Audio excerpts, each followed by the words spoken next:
Finalement, le dernier système qu'on va voir, ce sont les systèmes d'équations formés par des droites qui sont perpendiculaires. Donc, deux droites perpendiculaires vont avoir un taux de variation inverse et opposé. Donc, par exemple, on va d'abord commencer en définissant l'inverse d'un nombre. Donc, si mon nombre, c'est 2, si j'ai le chiffre 2, 2, c'est comme 2 sur 1. Son inverse, ben, on va inverser la position du 1 et du 2, c'est 1 demi. Un autre exemple, par exemple, si j'ai 5 quarts, son inverse, on inverse la position du 4 et du 5, c'est 4 cinquièmes. Donc ça, c'est les inverses. Maintenant, l'opposé d'un nombre, ben, si j'ai 2, son opposé, c'est moins 2. C'est le même nombre, mais en négatif. Si j'ai 3 quarts, son opposé, c'est moins 3 quarts.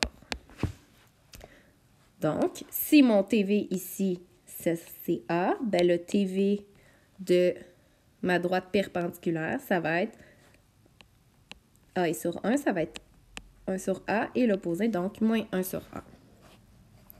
Donc, on va regarder ce que ça donne. On a cette équation-là. Je vais la transformer sous la forme y égale ax plus b. Donc, je vais multiplier tout le monde par 15. Donc,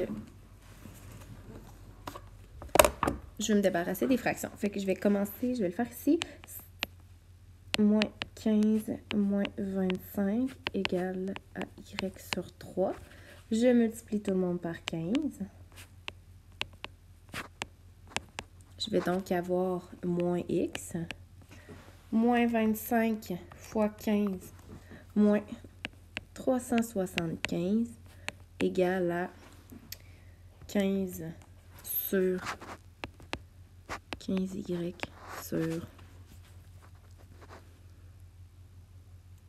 sur 3.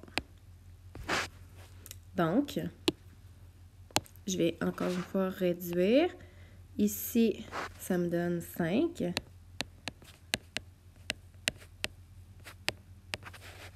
Donc, 5y. Ici, je vais isoler y. Je vais diviser tout le monde par 5. Donc, je vais avoir moins 1x sur 5. Moins 375 divisé par 5, ça fait moins 75 égale à y. Donc, on remarque que le TV de ma première droite, ici, c'est 5. Et on remarque que le TV de ma deuxième droite, c'est moins 1 sur 5. Ce qui fait que ces droites-là, automatiquement, on sait qu'elles vont être perpendiculaires les unes par rapport l'une par rapport à l'autre. Donc, un système d'équations perpendiculaires. Si je trace une esquisse de ce que j'ai présentement, j'ai la droite 1 ici, qui est y égale 5x plus 2. Donc, environ comme ça, 2 ici. Et j'ai une autre droite qui a un TV négatif, comme ça, disons, qui passe à moins 75. Et là, on voit qu'il s'intersecte ici à 90 degrés. C'est ça le principe de deux droites perpendiculaires. Donc, on remarque un système d'équations qui contient deux droites perpendiculaires admet une solution. Donc, il y a un point d'intersection. C'est un couple XY qu'on va obtenir.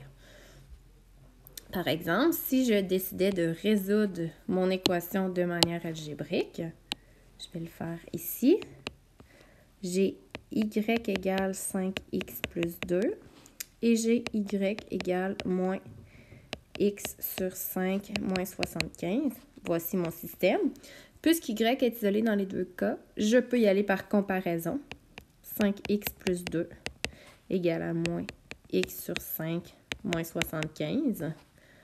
Donc, les opérations inverses, je vais faire plus 1x sur 5 plus 1x sur 5. Je vais donc avoir 5 plus 1 cinquième qui fait 26 cinquièmes ou 5,2. X plus 2 égale à moins 75. Je vais faire moins 2. Donc, 5,2x est égal à moins 77. Et il me reste à diviser par 5,2 des deux côtés. Donc, moins 77 divisé par 5,2, on a moins 385 sur 26. Et là, on va aller chercher y en remplaçant la valeur de x dans une des deux équations. Peu importe laquelle, le point qu'on trouve appartient à nos deux équations puisque c'est le point de rencontre. Je vais prendre la première, c'est la plus simple. Y égale 5 fois moins 385 sur 26 plus 2.